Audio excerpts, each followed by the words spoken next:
This past year, I was put onto the student leadership team, and through that team, we lead all of the mentor groups, who are all of the other liaisons in CSSA. So, as well as being a liaison who drives to and from the service sites and kind of leads reflection while we're there, I'm also leading all of the other students that are doing that. So during monthly trainings that we have, we are leading the training, which is really focused on leadership and understanding our role as liaisons and doing it so that we can perform it the best we can. As that sophomore coming into the liaison role, I really didn't have, felt like I had a place on campus, and with COVID, it was still year two settling in and finding your place, and coming to those liaison trainings and just feeling like the love and the joy.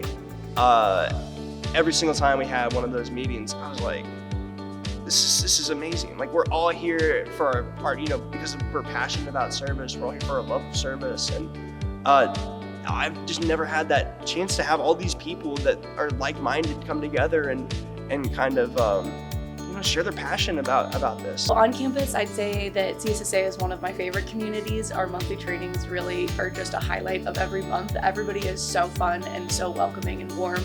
And we all know that we're there for the same reason, which is just a great feeling to know that we have a bunch of people working towards this cause of making Cleveland a better space. And then Carol Ballers is my special little program. I am so grateful for it, and just kind of the timing of my life that it came into.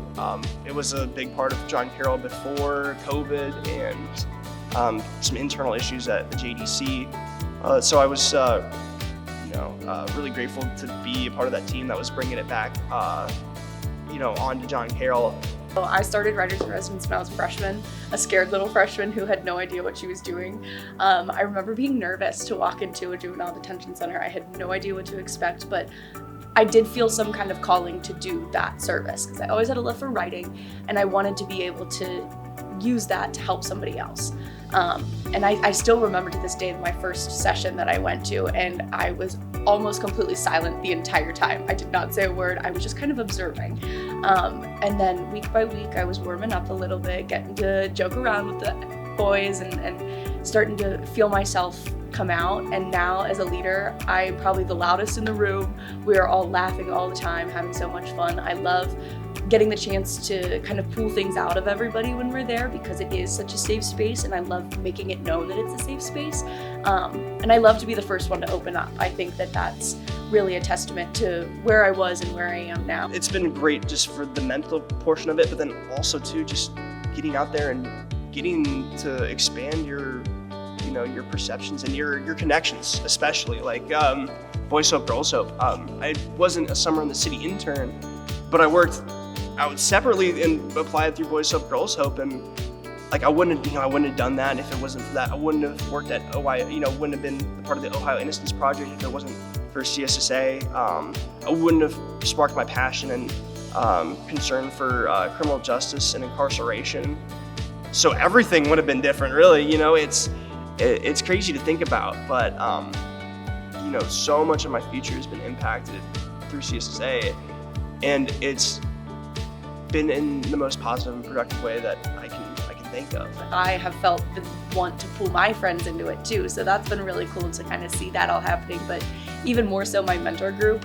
I have people that I will go get lunch with now too, and I didn't meet them until I was in a mentor group with them.